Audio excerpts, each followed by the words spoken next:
Bueno, nos vamos a referir a lo que llaman contusiones del globo, contusiones directas del globo ocular. Por eso acá la palabra objetivo. El objetivo va a ser de alguna manera poder discernir a qué le damos importancia y a qué no le damos importancia.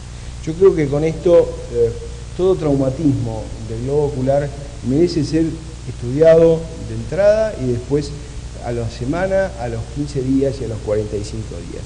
¿Y esto qué obedece? Que a lo mejor vemos un traumatismo que, como el que estamos en la imagen esta, de este chiquito que fue sometido a maltrato familiar, como vamos a ver otro tipo de traumatismos que se generan en la vía pública o que se generan por un golpe de puño o en el área de trabajo, que van a tener sus implicancias importantes, no solamente en el hecho de tener implicancias desde el punto de vista médico-legal, sino implicancias que van a estar asignadas por las lesiones que puede presentar este paciente a futuro y las secuelas que le puede dejar. Si nosotros acá vemos la imagen de este chiquito donde tiene un traumatismo, vamos a observar que hay un hematoma importante donde prácticamente el globo ocular se hace difícil de ser examinado porque hay una ligera tosis producto del trauma. Entonces, ¿qué debemos hacer con un chico que nos llega a la consulta de esta forma? Lo primero vamos a pedir algo muy sencillo, que es una radiografía simple de frente y perfil de órbita y de agujeros ópticos. Esto nos va a detallar de alguna manera si tenemos algún compromiso óseo o no. En la medida que pueda abrir los párpados, explorar bien el ojo, si disponemos y tenemos que buscar una iluminación con un fotóforo, con una linterna, iluminar muy bien el ojo y descartar de que no haya ninguna lesión directamente en el ojo, como una herida penetrante en el vidrio. Además de eso, si hay movilidad o no ocular es muy importante. Le pedimos con una lapicera que trate de seguir el movimiento que imprimimos nosotros al lápiz o a la lapicera, a ver si este ojo excursiona bien. Si es un chico ya de esta edad, como la imagen, o es un adulto, va a poder también decirnos si en algún momento en el trayecto que hacemos con el objeto que le estamos mostrando, tiene visión doble, o sea, diplopía o no. ¿Esto para qué nos va a servir? Nos va a servir fundamentalmente para estar orientados o no frente a la posibilidad de una fractura de piso de órbita, donde más de una vez hay encarcelamiento de alguno de los músculos intrínsecos del globo ocular. Bueno, acá lo que estamos viendo es un paciente que recibe una contusión importante, tiene una tosis palpebral significativa y, bueno, queremos saber cuál es ese compromiso. Entonces, bueno, para ello vamos a ver si este párpado lo puede abrir o no. Si no lo puede abrir, vamos a tratar en lo posible de hacer la apertura nosotros. Previamente a eso vamos a colocar unas gotas de un anestésico tópico si disponemos, y si no, de la silocaína en gotas al 2% para dar una anestesia no tan profunda, pero para poder sí hacer la apertura del globo ocular. Con esto vamos a examinar el globo y vamos a poder ver si realmente este paciente tiene un compromiso con una herida de córnea o alguna herida del globo ocular, o nada más esto fue un traumatismo que está relacionado nada más que con el párpado. De ser así, no obstante eso, vamos a pedir las radiografías simples de frente y perfil de órbita y de agujeros ópticos para descartar de que no haya ningún traumatismo. Pero muchas veces un traumatismo como este rompe celdillas etmoidales y de alguna manera el paciente tiene signos de crepitación debajo del párpado inferior, que esto está relacionado con el aire que ha pasado a ese lugar. Cuando no hay ningún compromiso del globo ocular y solamente el trauma obedece a un hematoma del párpado, entonces vamos a indicar antiinflamatorios, hielo, le vamos a pedir al paciente en lo posible que guarde reposo porque puede estar enmascarando de alguna forma un futuro desprendimiento de retina, de manera tal de que a veces la contusión es tan directa, el movimiento brusco que hace el desplazamiento del humor bicho en la cavidad posterior puede llevar o imprimir de alguna manera un tironeamiento de la retina, y el tironeamiento de la retina puede significar a mediano o a corto plazo un desprendimiento de retina. ¿Por qué decimos en esos lapsos? Porque el paciente debe ser examinado a la semana, a los 15 días y a los 45 días. En esos momentos puede ser que ese humor vítreo tironee la retina, la hiera, produzca un desgarro de la retina y sea el paso previo a hacer un desprendimiento. Entonces, el primer momento, el tratamiento que vamos a hacer, antiinflamatorios, hielo, y después debemos, con una segunda etapa derivarlo al médico oftalmólogo a los efectos de que haga la evaluación si este paciente tiene un compromiso en su retina o no.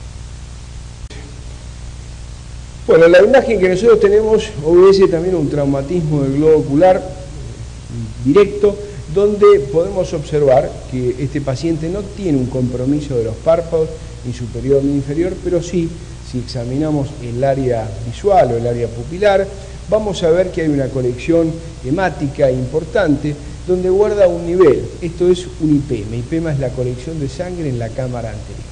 Entonces, frente a un paciente que presenta estas características, vamos a hacer lo siguiente. Primero, vamos a colocar una gota de fluoresceína a los efectos de descartar de que tenga o no una úlcera de córnea. Si tiene una úlcera de córnea, bueno, el tratamiento ya lo hemos hablado en otro capítulo, donde el tratamiento era la oclusión en la medida que se diagnosticara esa úlcera de córnea. Pero es muy importante en estos casos hacer con los dos dedos índices, apretar el globo ocular a los fines y efectos, siempre y cuando que este globo ocular esté totalmente cerrado, a los fines y efectos de saber si la presión ocular está aumentada o no. Para ello hacemos el cuadro comparativo del otro ojo.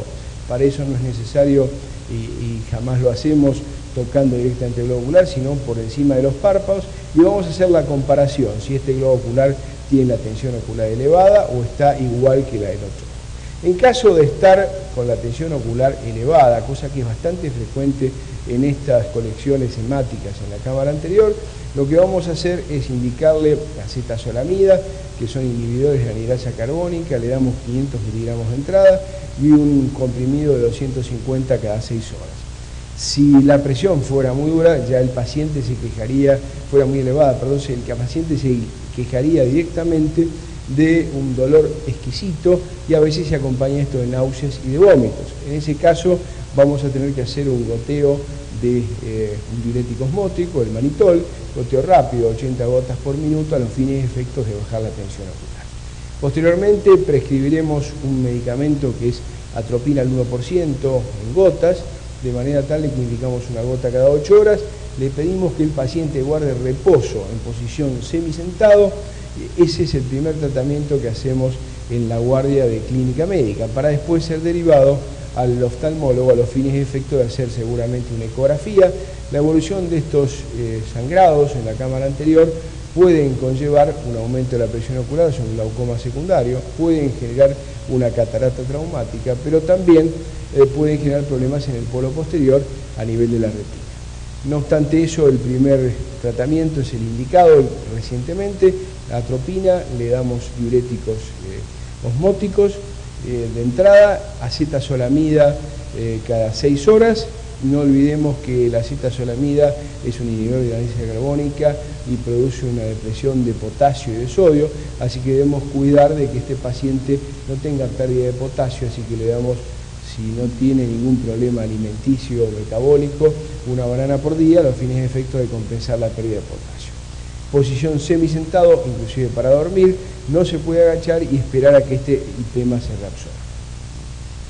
Bueno, otro de los traumatismos que se pueden observar por una contusión directa del globo ocular es la uveitis. Es sumamente común frente a un golpe de puño o un traumatismo con una pelota de tenis, que como no llega a veces por el marco que representa la órbita y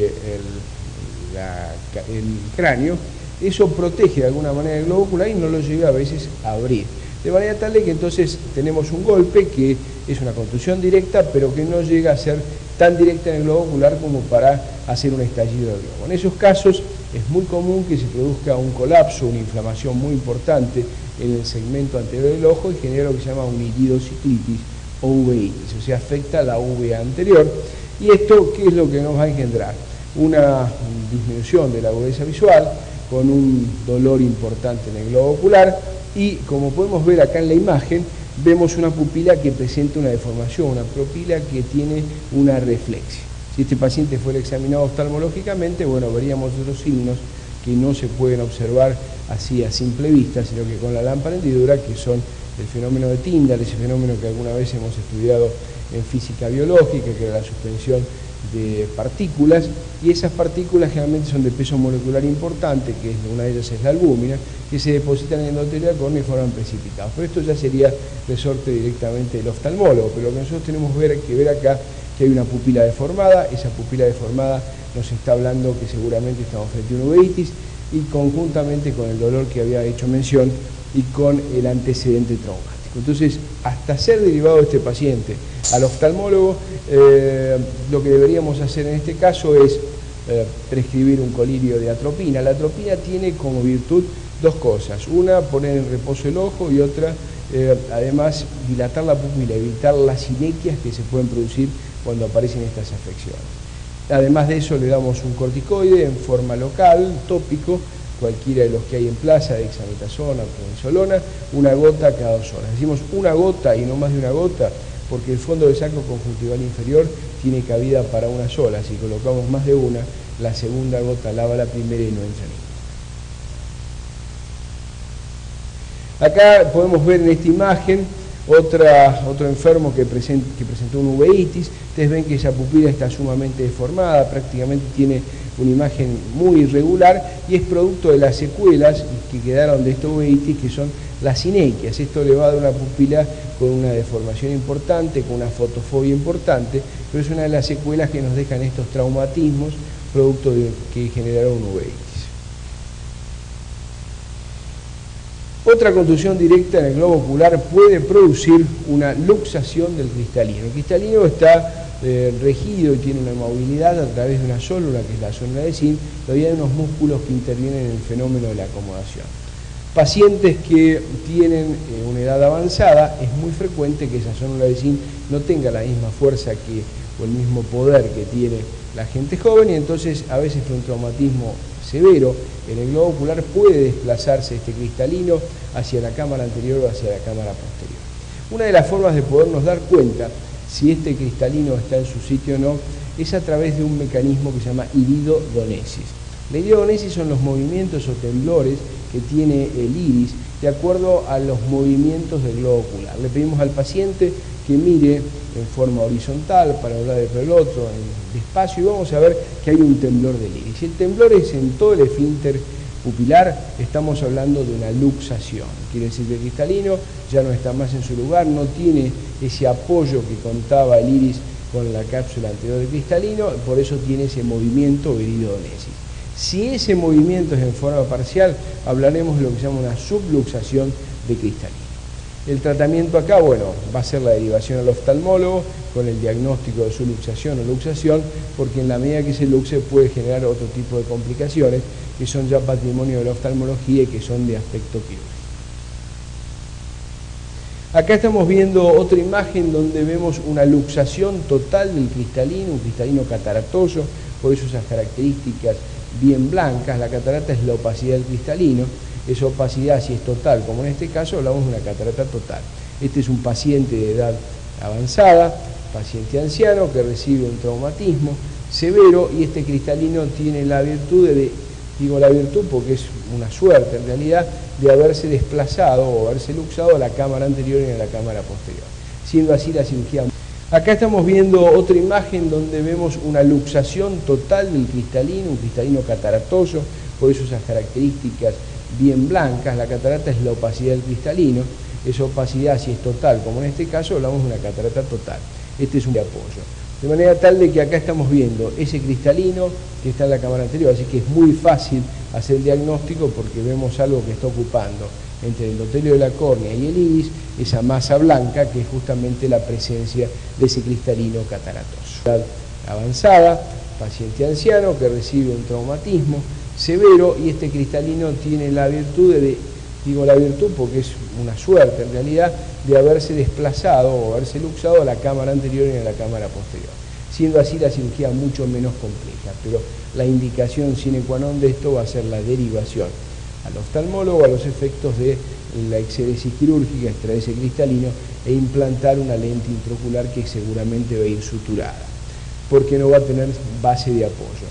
De manera tal de que acá estamos viendo ese cristalino que está en la cámara anterior, así que es muy fácil hacer el diagnóstico porque vemos algo que está ocupando entre el endotelio de la córnea y el iris, esa masa blanca que es justamente la presencia de ese cristalino cataratoso. Por contusión directa no solamente se puede afectar lo que es la cámara anterior, como recién mencionábamos, el lipema, la iridociclitis uveitis, las luxaciones de cristalino hacia la cámara anterior. Sí se pueden producir también traumatismos en la cámara posterior, como puede ser el edema de polo posterior o edema de Berlín. Es sumamente frecuente que frente a un golpe en el globo ocular se produce un edema. ¿Cómo lo refiere el paciente? El paciente viene a la consulta diciendo que bueno, tuvo un traumatismo, ese traumatismo le llevó a la pérdida parcial o absoluta de la agudeza visual. Se tapa un ojo, le tapamos un ojo al paciente, tratamos de buscar algo como para tener una idea de tomar una agudeza visual a 3 metros, un objeto que pueda ser observado por un ojo y por el otro, o sea, el ojo afectado y el ojo contralateral. Eso de alguna manera, desde objetos más pequeños o más grandes, o si tuviéramos la posibilidad de hacerle leer algo, todavía sería mejor, para tener un cuadro comparativo medio grosero de la agudeza visual del paciente.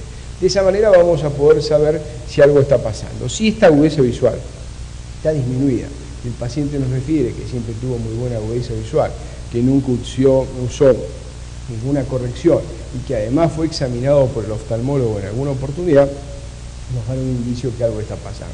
Hago esta salvedad de que haya sido examinado o no con un oftalmólogo, porque más de una vez hay pacientes que a lo mejor tienen mala agudeza visual de un ojo, muy buena del otro, compensan de esa manera y les parece que ven perfecto, hasta que un día van a un examen de evaluación de su agudeza visual y se dan cuenta que ese ojo no vieron nunca. Pero bueno, por eso es importante tener esta anamnesis previa para tener seguridad de que estamos bajo las sospechas de algún problema en fondo de ojo. Esa problemática de fondo de ojo, que es bastante frecuente en los traumatismos, se llama edema de Berlín. Es un edema que aparece en la retina aparece engrosada, y eso hace que la agudeza visual esté francamente disminuida. Cuando eso ocurre, si no tenemos otra lesión, por lo menos hasta el momento de ser derivado de este paciente a un oftalmólogo, no va a estar nunca de más, primero la atropinización del ojo, atropina al 1% para poner en reposo el músculo ciliar y poner así en reposo el ojo, evitar complicaciones y además darle un corticoide por vía oral en la medida que el paciente pueda, de acuerdo a su cuadro clínico, aceptar ese corticoide. De ser así, usamos corticoides 8 miligramos 4 veces por día y es derivado después a un